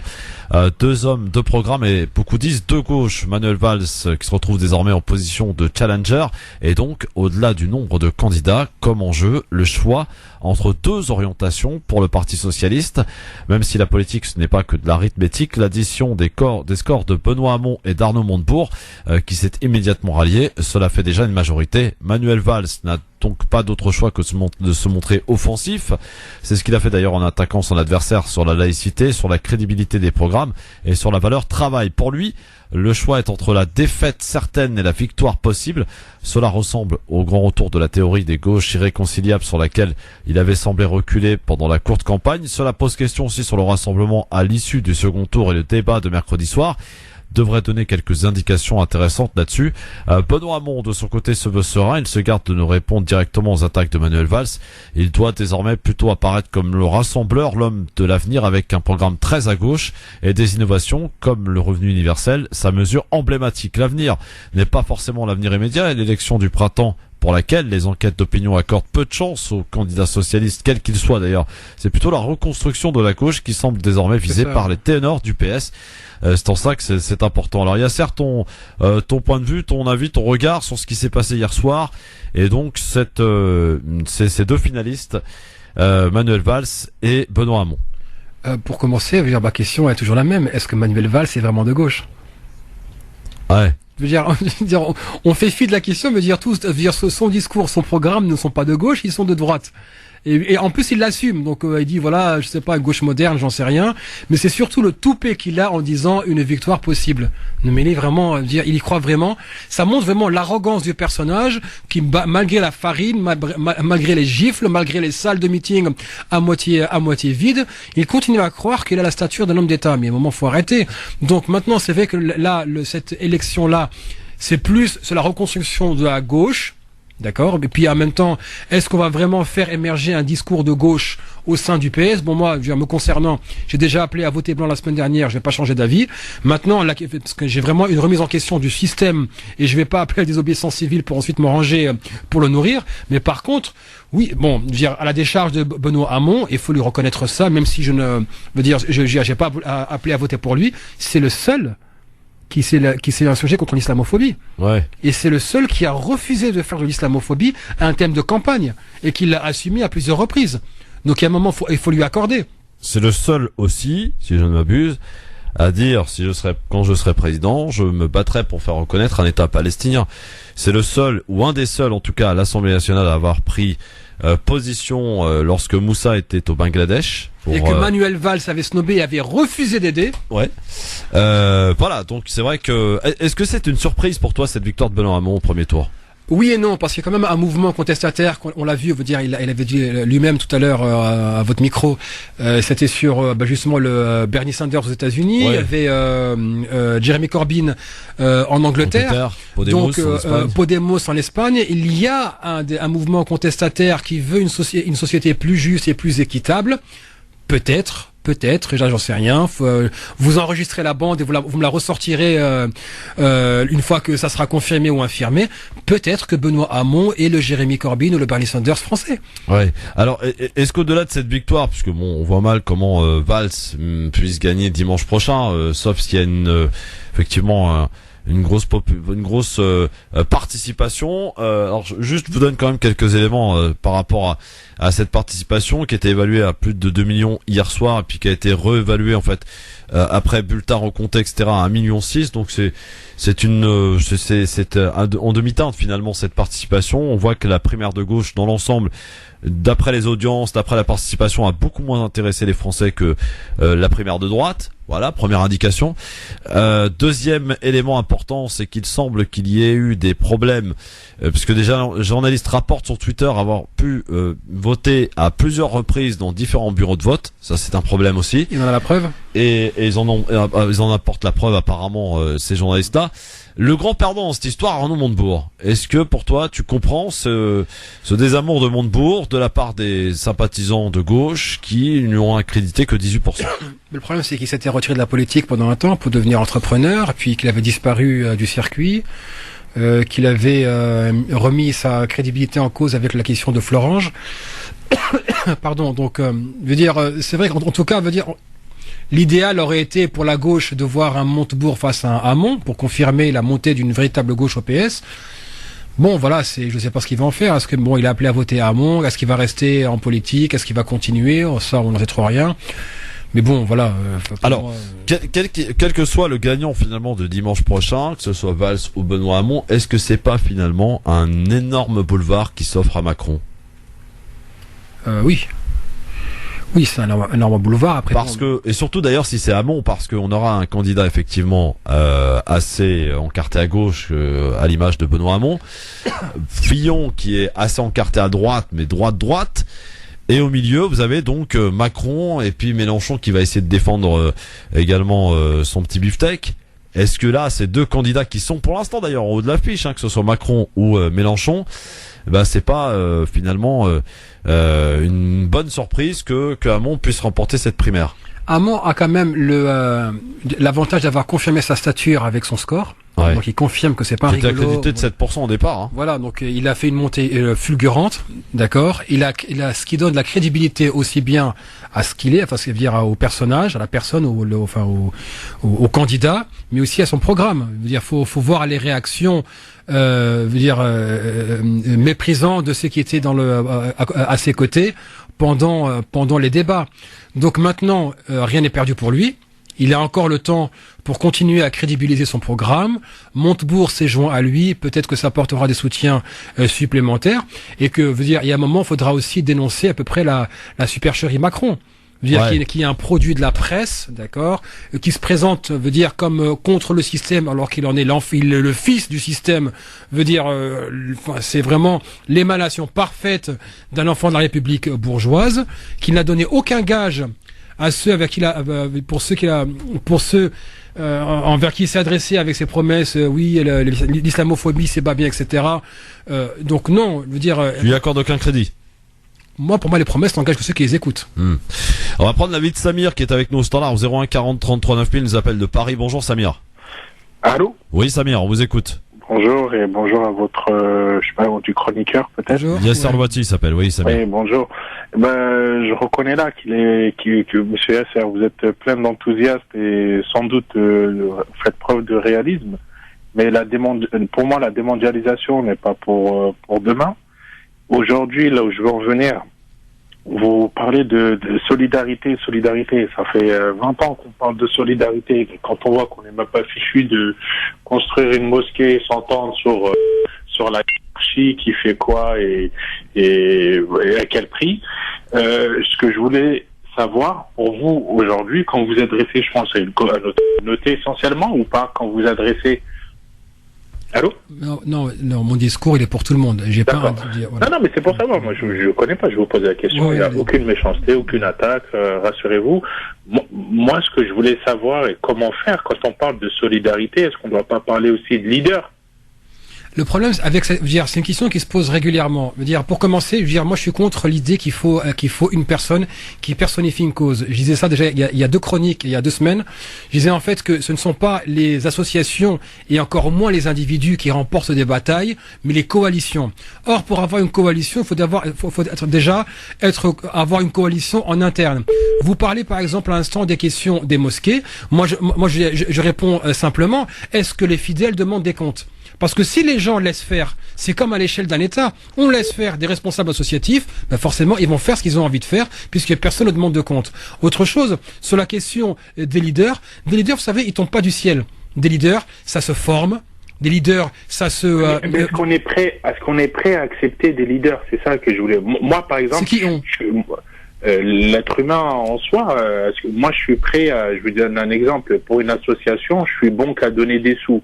Je le sais que j'ai pas d'ego à prendre votre place. Si vous êtes plus à l'aise sur l'oral et vous maîtrisez la com, tout ça. Vous voyez, c'est tout ça qui peut-être un peu développé, je pense. En fait, oui, maintenant la question je la comprends mieux. J'aimerais avoir un petit peu de temps, Christophe, parce que c'est vrai que c'est un point assez crucial. Voilà. C'est vrai que dans une lutte, c'est pas tout le monde qui peut occuper les mêmes postes. Donc c'est pas tout le monde qui peut être militant, c'est pas tout le monde qui peut prendre des risques. Donc c'est pour ça en fait chacun a sa place.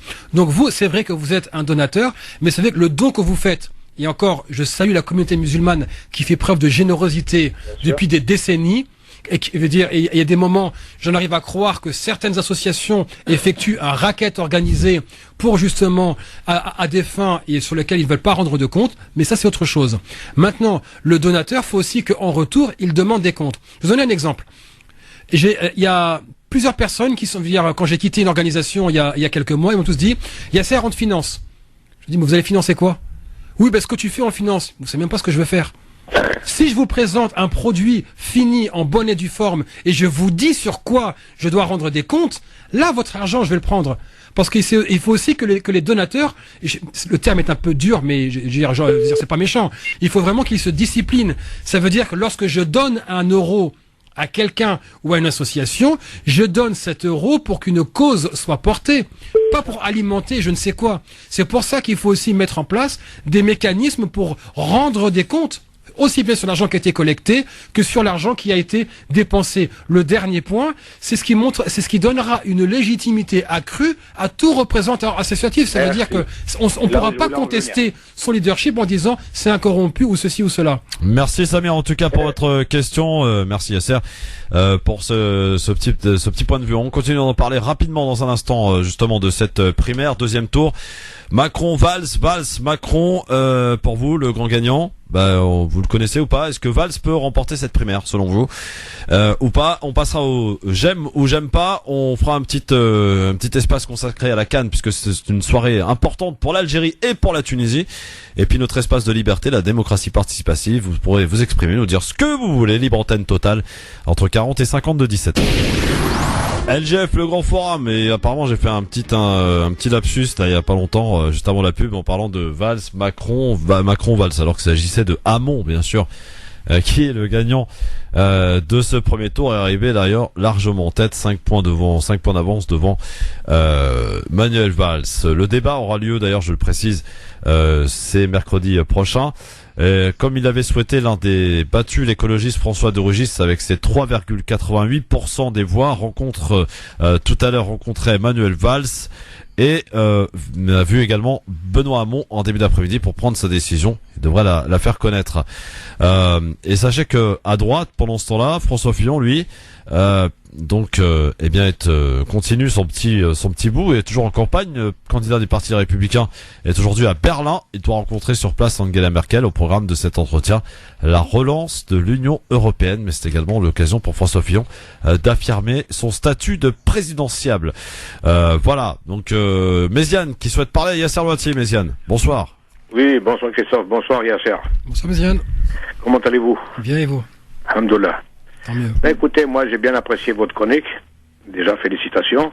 Merci à vous. Mais en même temps, je pense que en fait, on est en train de parler de Valls et puis de Hamon. Mais je crois que les socialistes, de toute façon, sont décrédibilisés depuis pas mal d'années. Et ce qui me surprend, c'est que, comment on appelle ça, c'est que les gens de gauche ne dénoncent pas, s'ils se disent de gauche, ainsi que Montebourg, ne dénoncent pas la mondialisation, et puis ainsi que l'Europe, le système européen.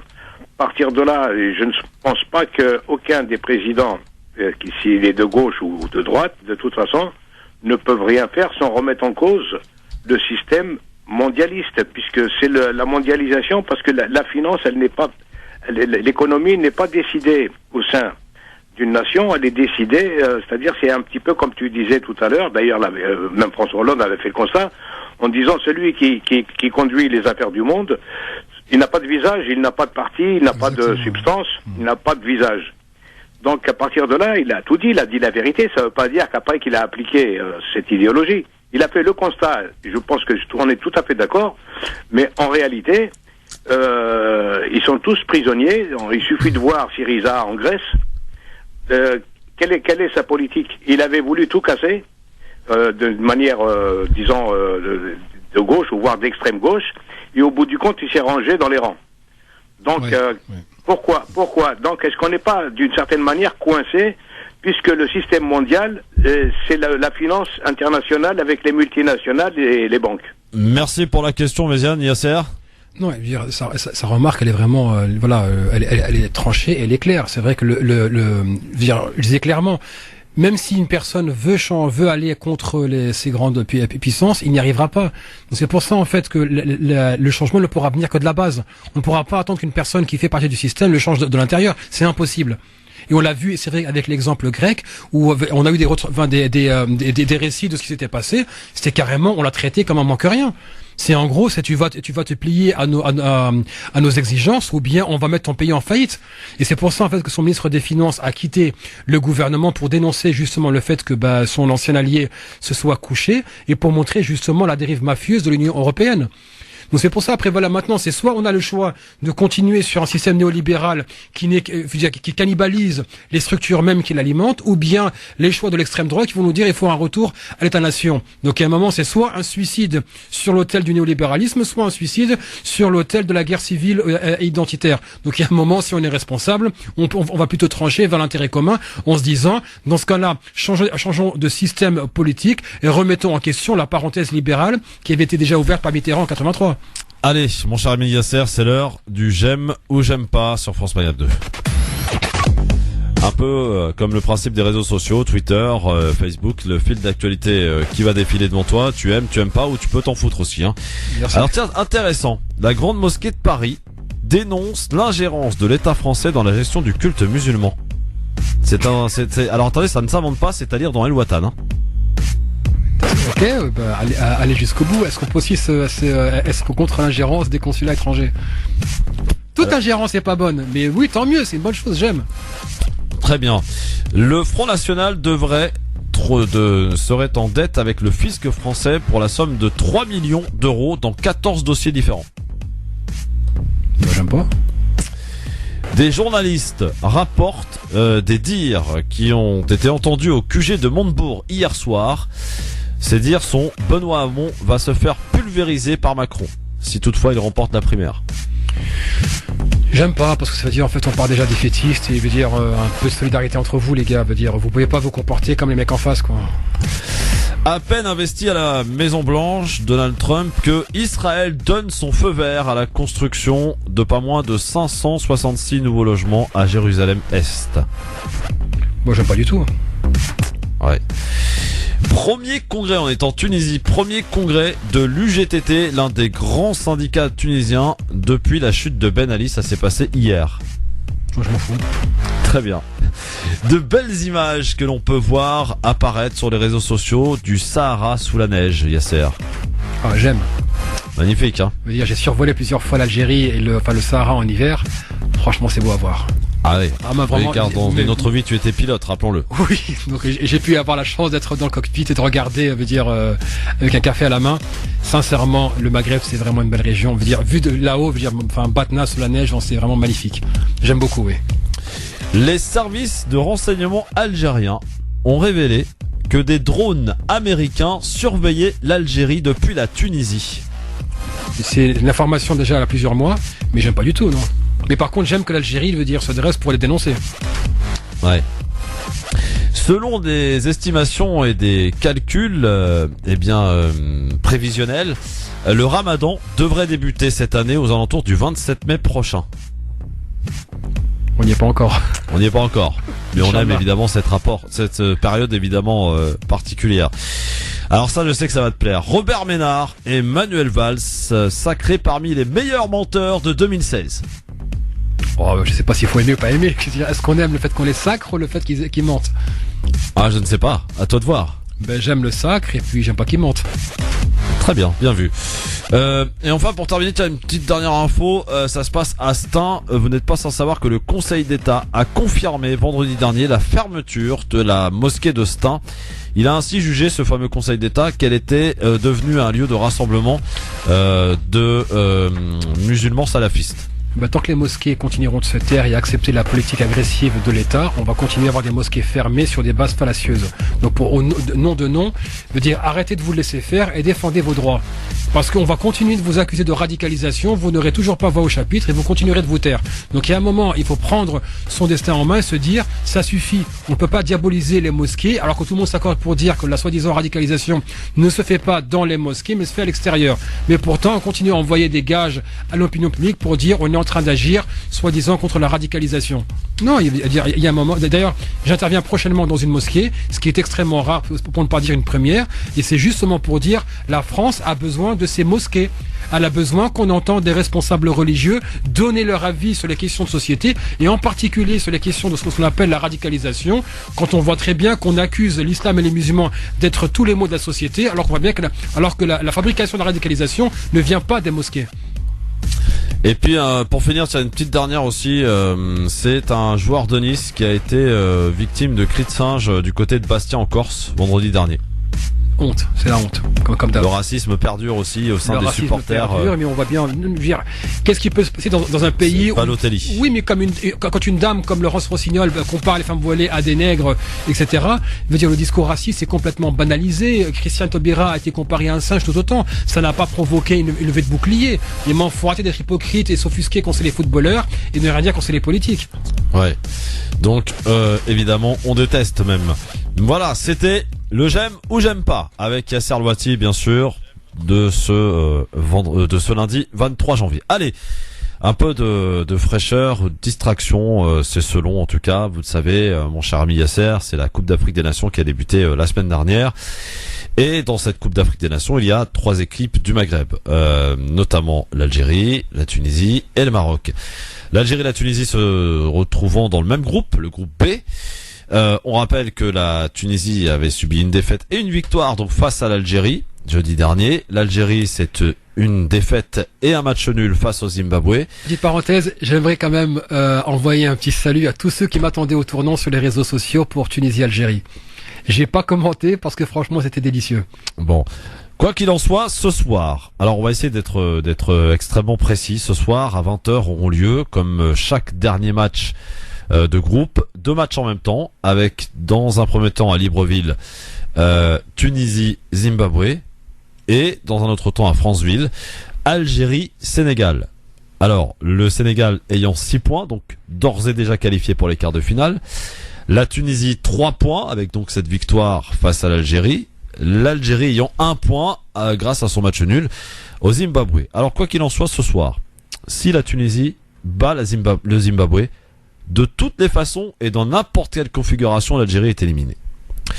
Si la Tunisie fait un match nul face au Zimbabwe et que l'Algérie gagne face au Sénégal, ça se jouera donc à égalité de points 4 partout, au goal average, au nombre de buts marqués, mais aussi au nombre de buts encaissés. Il faudra que l'Algérie marque beaucoup de buts sans en prendre. Et si l'Algérie bat le Sénégal et que la Tunisie se fait battre par le Zimbabwe, l'Algérie alors serait qualifiée pour les quarts de finale. Vous voyez que finalement, quand on y regarde de plus près, l'Algérie n'a pas forcément son destin entre ses mains, mais elle ne peut s'en prendre qu'à elle-même finalement. Alors, d'après toi, mon cher Yasser, bon, je sais que t'es pas non plus un fou de foot, mais quand même, est-ce que tu vois ce soir la Tunisie capable de battre le Zimbabwe et d'obtenir ce fameux ticket pour les quarts de finale, pour cette Coupe d'Afrique des Nations qui serait une belle consécration pour ce football tunisien qui n'a rien envie à personne d'ailleurs. Je pense, vu l'élan qui a été lancé avec le match contre l'Algérie, je parie sur un 2-1 s'il était parieur. 2-1 pour la Tunisie. Donc tu penses que la Tunisie peut battre le Zimbabwe? Elle peut le faire. Le problème, c'est que moi, la Tunisie, on est habitué. Là, on les attend où c'est crucial. Ils déçoivent toujours. C'est comme l'OM. Je veux dire, c'est mon club de cœur, mais à chaque fois que les enjeux sont cruciaux, ils se pointent et ils font une contre-performance. On peut espérer que ce qui a été accompli face à l'Algérie, alors qu'ils étaient dos à dos contre le mur, puisse être répété maintenant face au Zimbabwe. On peut espérer. Alors, est-ce que vous pensez, vous croyez aux chances de l'Algérie qui quand même se retrouve dans une situation un peu particulière ce soir, rappelons quand même, c'est le Sénégal, c'est pas n'importe quoi. 01 40 33 9000, allô, bonsoir. Oui, bonsoir Monsieur Christophe, comment allez-vous, ça va? Ça va, Kamel. Alors l'Algérie, oui. Est-ce qu'elle va se qualifier ce soir, Kamel? Sûr. Tu sais, Monsieur Christophe, là, qu'est-ce que je voulais dire? Je voudrais parler justement sur les accords là d'Astana. Ah non, ça y est, c'est fini mon ami Kamel. Là. Plus tard mon ami. Ça c'est on parle de foot là. Kamel, on fait pas de hors-sujet dans cette émission, tu sais très bien. Allô, bonsoir. 01 40 33 9000. Est-ce que l'Algérie est capable? Bonsoir Christophe. Est-ce que l'Algérie est capable de se qualifier ce soir? Est-ce que vous la pensez capable? Ah, moi personnellement non, parce qu'en fait ils ont pas les moyens nécessaires pour se qualifier. Hein. Ils ont pas les moyens nécessaires pour se qualifier, c'est-à-dire? Parce qu'en fait l'équipe déjà elle est faible, en même temps ils ont pas préparé cette CAN. Ouais. En fait, quand on regarde la préparation de l'équipe, ils n'ont pas joué des matchs amicaux, etc. et tout. Donc, moi, je vois pas comment ils vont gagner. Alors, en même temps, cette équipe, elle appartient pas du tout aux Algériens, en fait. Alors, on va quand même parler d'un petit aspect quand même assez important, parce que dans cette émission, vous savez qu'on parle sans langue de bois. C'est cette pseudo-corruption qui serait présente au sein de la fédération de football algérien, avec un homme qui est Raouawa, qui est en poste depuis 15-20 ans maintenant, et aujourd'hui certains commencent à monter en haut de l'affiche pour dire ça suffit, il faut que cet homme s'en aille, il faut qu'on revoie un petit peu toute cette organisation, et donc cet homme puisse partir et que tout son staff aussi, et qu'on remplace tout ce beau monde par des jeunes. Cette fédération algérienne qui est il y a du ménage à faire selon toi, Abdelrahman? Oui, bien sûr, parce qu'en fait, depuis l'arrivée de Raouawa, il a rien fait pour le football algérien. En fait, juste l'équipe d'Algérie, on l'a gonflée. Et ça me rappelle l'histoire de la grenouille qui veut devenir aussi grosse qu'un bœuf. C'est-à-dire, on l'a gonflée en disant c'est la meilleure équipe d'Afrique, etc. Quand on regarde le fond de cette équipe, quand on fait le bilan depuis l'arrivée de Raouawa, il a absolument rien fait. Parce qu'en fait, l'Algérie, quand on fait le bilan depuis les années 90, même depuis les années 70 jusqu'à aujourd'hui, ils ont qu'une seule Coupe d'Afrique. Ouais. Donc, une nation qui a une Coupe d'Afrique et puis on dit qu'on est meilleur, une équipe meilleure que les Africains, je vois pas comment on peut dire que l'équipe nationale c'est une équipe forte et meilleure équipe d'Afrique.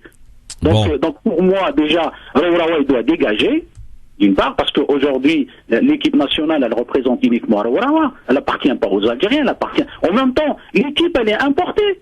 Aujourd'hui l'Algérie elle forme pas.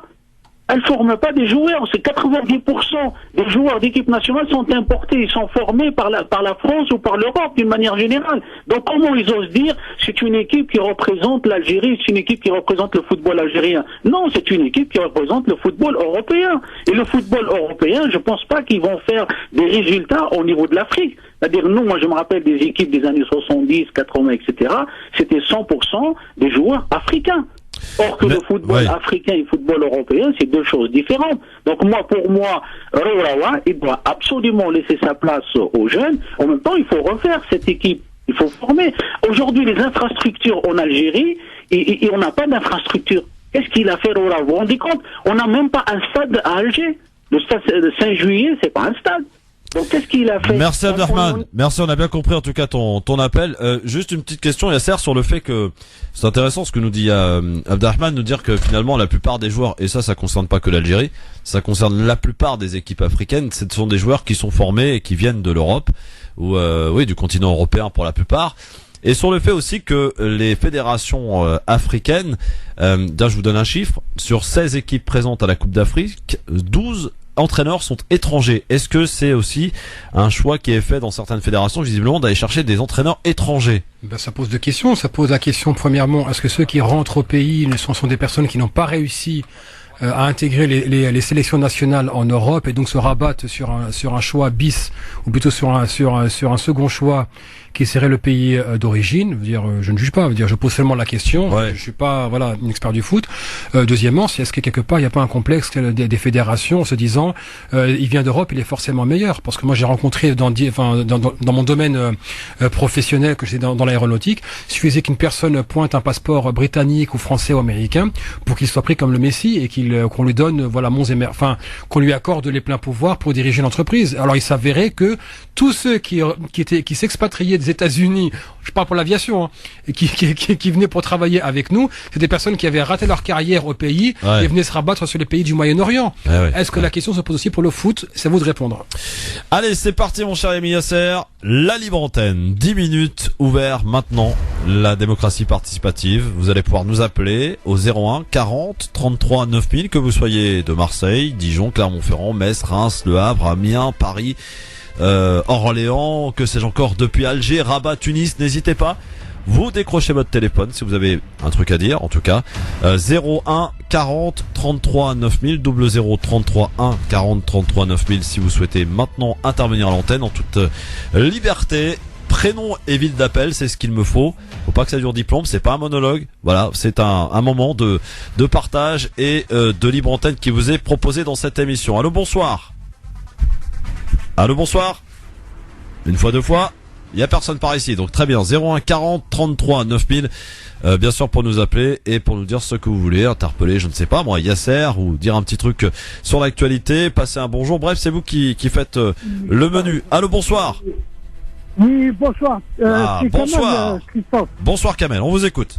Oui, c'est à propos d'Astana, c'est une émission que ces 10 minutes-là, parler de tout. Je voudrais simplement dire, à propos d'Astana, les rebelles qui vont... allô? Oui, on vous écoute Kamel, allez-y. Oui, je trouve que c'est des traites, ces rebelles, parce que, à mon avis, il n'y a pas d'accord avec ce régime syrien, et ce que c'est à dire, poser une question, ça fait longtemps que je n'ai pas pu la poser. Comment ça se fait qu'Israël a bombardé la Syrie et ce régime syrien ne répond pas? Est-ce que vous ne trouvez pas, c'est logique que quelqu'un, par exemple, qui vous donne une gifle, est-ce que vous lui répondez ou non? C'est ça que j'arrive pas à comprendre, merci. Merci Kamel pour votre question. Yasser, si t'as envie de répondre, je sais pas, comme tu veux. Hein. Non, très bien. 01 40 33 9000, bien sûr vous continuez. Allô, bonsoir, prénom et ville d'appel. Bonsoir Christophe, j'ai de Marseille. Ton prénom, pardon, baisse ta radio s'il te plaît. Monji de Marseille. Oui Monji, qu'est-ce qui se passe? Salut, bonsoir. Bonsoir. Bonsoir Yasser. Je voulais revenir sur un élément dans la langage qui était dirigé par l'équipe de Valls concernant l'histoire des femmes là qu'il faut pas aller dans un bar, je sais pas où, il y a sur un reportage là, de France 2. Et en fait, je suis un peu fatigué de cet élément de langage, que personne n'a répondu à cet élément de langage, parce que l'objectif d'un président de la République, c'est de trouver des femmes, c'est d'insérer les femmes dans le milieu du travail, sachant qu'une femme voilée a la 0% de chance d'avoir un travail, et c'est ne pas d'aller... ils ont un élément de langage concernant cette affaire-là, et c'est vraiment très dommageable que personne n'a répondu là-dessus. Voilà. Merci Manji pour ta petite observation concernant cet élément de langage. J'ai pas tout compris, mais en tout cas voilà. 01 40 33 9000. Allô, bonsoir. 01 40. Voilà, baissez votre radio s'il vous plaît. Allô, bonsoir. Allô. Oui, bonsoir, prénom et ville d'appel. Bonsoir. Oui, bonsoir, vous m'entendez? Oui, je t'entends, mais baisse-moi ta radio s'il te plaît, sinon je te coupe. Oui, bonsoir, c'est Karim de Orléans. Salut Karim, on t'écoute. Oui, en fait, je vous appelle au propos de Rowawa. Oui, le président de la Fédération algérienne de foot. Oui. Voilà. En fait, l'Algérie l'a joué en 2010, 2012, 2013, 2014. Quand le pétrole est fait $120, maintenant c'est à $50. Je vois pas le rapport. C'est quoi le rapport, Karim? Karim. Oui, il a joué contre $120 maintenant. Et c'est la honte, une équipe nationale comme l'Algérie, ils ont même pas un centre de formation, un centre en fait de la police. Au jour d'aujourd'hui, c'est un centre de police. Merci Karim. Merci, j'ai pas tout compris, mais bon, c'est pas grave. 01 40 33 9000, allez-y, décrochez le téléphone, vous avez vraiment un truc à dire, c'est le moment. 01 40 33 9000, c'est la seule radio à vous offrir cet espace d'entière liberté de la sorte, en tout cas, de cette manière-là. 01 40 33 9000, on prend le risque et on aime ça. Allô, bonsoir. Oui, bonsoir. Bonsoir, Nadia madame. d'Argenteuil. Bonsoir Nadia. Alors, je vous appelle parce que, je sais pas, c'est passé un petit peu inaperçu. Monsieur Hamon a déclaré hier que si je suis président de la République, j'arrêterai les perturbateurs endocriniens. Donc, je voulais savoir de quoi, en fait, il parle exactement quand il dit ça. Benoît Hamon, c'est ça? Benoît Hamon, hein? Oui, quand il a gagné, en fait, dès qu'il a parlé, son discours, il a dit je vais arrêter les perturbateurs endocriniens si je suis président. Donc bon, voilà. Merci voilà. Nadia. Et puis aussi, il faut voter Hamon parce que Valls, il faut le virer. Voilà, tout comme Sarkozy. Très bien. Ça se trouve, c'est lui le perturbateur endocrinien. Alors ça veut dire quoi exactement, Yasser? Peut-être que le perturbateur endocrinien, c'est Valls et sa clique, on n'en sait rien. Ah, allons savoir. En tout cas, merci Nadia de cette petite observation. Allô, bonsoir, prénom et ville d'appel.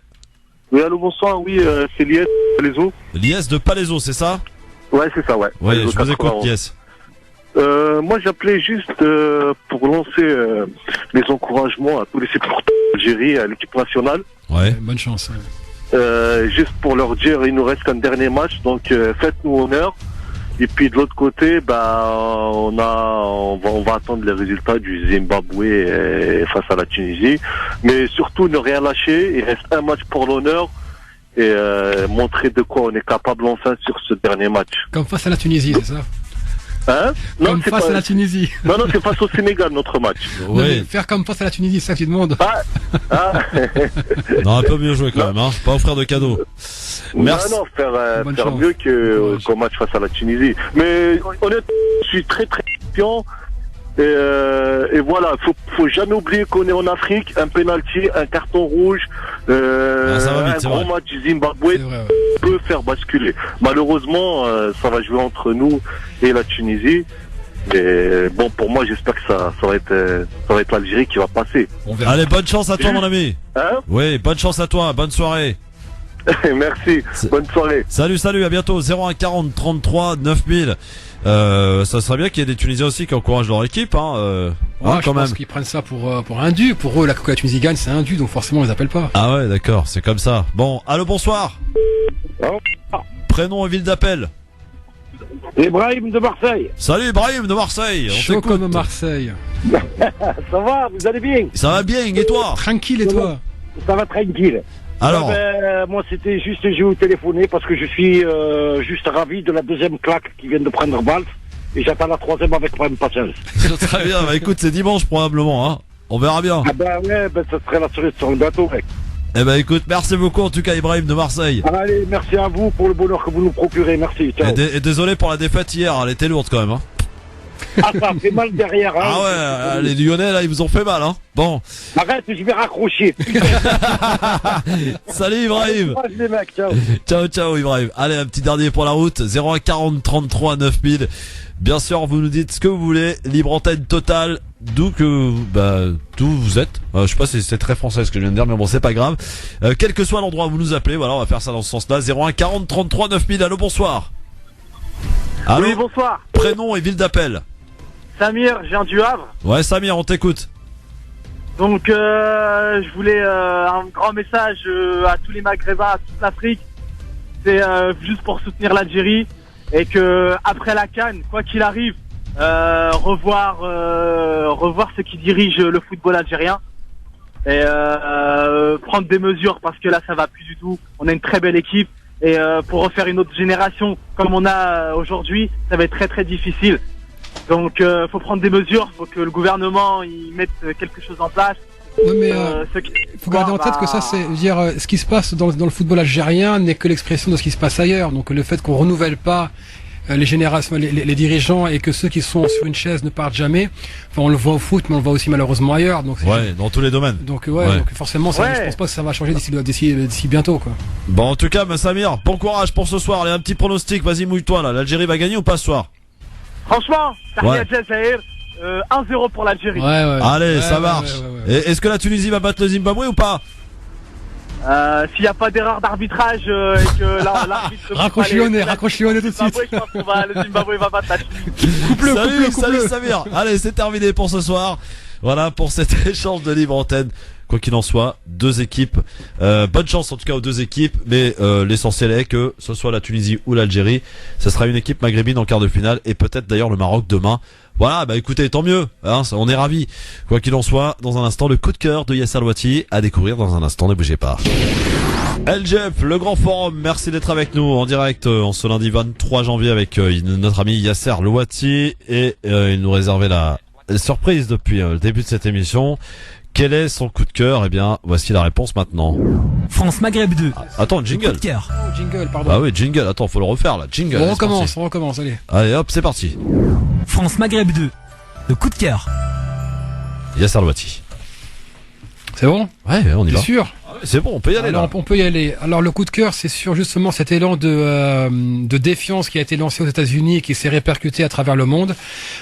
Justement, ça montrait que autant la cérémonie d'investiture de Trump a été les limites boycottée, autant on a eu des millions de personnes qui ont manifesté justement pour s'exprimer en solidarité juste face à la politique du diviser pour régner de Donald Trump.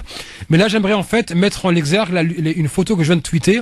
C'est la photo qui montre les gradins pendant la cérémonie d'investiture du président Trump.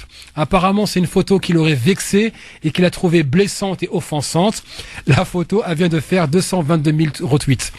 Donc, elle montrait justement, Trump d'un côté fanfaronnait en disant on a rempli les gradins, on a eu des millions de personnes. Et là, ça montrait que la cérémonie a fait un flop total. Ça montre qu'il y a encore des forces positives en Amérique, que tout cela continue. Merci mon cher ami Yasser pour ton coup de cœur. Voilà, bah écoute, on en a un petit peu parlé tout à l'heure de cette cérémonie de Trump qui a été, c'est vrai, un véritable fiasco. Tu peux le dire. Photo retweetée à combien tu m'as dit? 222 000. Parce que justement, en fait, c'est toujours parce qu'il a dit qu'il trouvait la photo offensante, donc les gens se sont amusés à la retweeter et elle montrait vraiment des gradins vides. Il n'y avait que les services de sécurité et quelques personnes assises. Ça montrait vraiment, on en dit une ambiance de stade de foot, c'est division 15 ou voilà un dimanche matin quoi. Ah, terrible. Non, terrible. tant mieux, veut dire voilà, donc ça montre qu'en fait. Non mais terrible pour l'ego de ces messieurs parce que on sait que ces dirigeants du monde ont un ego surdimensionné. Mais ça rejoint justement, c'est aussi une réponse à ceux qui disent que l'Amérique est coupée en deux. Non, la majorité des Américains n'a pas voté pour Donald Trump. C'est vrai, il faut le rappeler. Il a perdu le vote populaire. Donc, et justement, il manquait 3 millions de votes. Clinton avait gagné par 3 millions de votes. Il y avait à peu près 3 millions de manifestants dans les rues américaines. Voilà. Quelle coïncidence. La coïncidence, effectivement. Merci beaucoup en tout cas, Yasser Louati. Lundi prochain. Lundi prochain, comme toujours. On sera là. Bon, bah parfait, nickel, avec Yasser Louati comme le lundi. Il aime bien le lundi, lui. Lundi au soleil, de préférence. Mais le lundi, en tout cas, histoire de bien commencer la semaine avec vous. Yasser Louati sur France Maghreb 2. À lundi prochain, donc mon cher ami Yasser. Je vous donne le programme de la semaine. Demain, Jean-Marc Zébélus. Mercredi, Hicham Terak. Jeudi, Hakim Rahal et Hanan Sharpawi. Vendredi, Sabrina Artiste, Maïssa Leroy et également, j'en oublie le troisième, Akil Melouli qui est en pleine dépression depuis que Arnaud Montebourg a été éliminé. Eh oui, il déprime l'ami Akli. Voilà pour le programme de cette semaine. Dans un instant, l'ami Amar pour l'éphéméride et les événements qui ont marqué cette date du 23 janvier. Et il y en a beaucoup.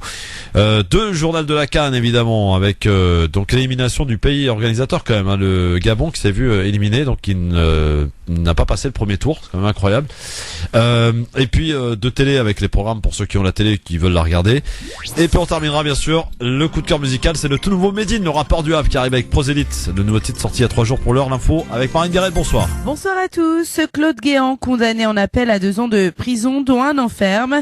L'ancien ministre de l'Intérieur est reconnu coupable de complicité de détournement de fonds publics et recèle, c'est l'affaire des primes en liquide du ministère de l'Intérieur. Politique toujours, Benoît Hamon, désormais soutenu par Martine Aubry et ses proches. Manuel Valls, l'ancien Premier ministre, lui se prépare à un affrontement musclé. Quant à la participation hier, elle était bien plus faible que lors de la primaire de 2011. François Fillon se recueille à Berlin sur les lieux de l'attentat qui a frappé le marché de Noël au mois de décembre. Le candidat de la droite est accompagné de Bruno Le Maire, chargé des affaires européennes et internationales dans son équipe de campagne. Météo France a levé la vigilance en Corse du Sud et en Haute-Corse. Les 2 départements étaient en alerte orange aux fortes pluies et au risque d'inondation. Les pluies continuent de tomber, mais elles ont fortement baissé. La pollution, elle se prolonge demain. Il y aura des restrictions de circulation à Lyon et à Grenoble notamment. Les mauvais chiffres de la sécurité routière en France pour 2016. 3e année consécutive de hausse de la mortalité. Le nombre de morts a augmenté de 0,2% en 2016. Le premier plan de lutte contre les violences faites aux enfants sera présenté le 1er mars. C'est une annonce de la ministre de l'Enfance, des Familles et des Droits des Femmes, Laurence Rossignol. La maltraitance des enfants reste un phénomène mal connu en France. L'éducation nationale reporte les épreuves écrites des concours de l'agrégation interne en raison des intempéries sur certaines parties du territoire français, dont la Polynésie. Les épreuves devaient commencer demain. Elles auront lieu les 15 et 16 février et les 8628 candidats recevront une nouvelle convocation. France Maghreb 2, service, info, musique, divertissement.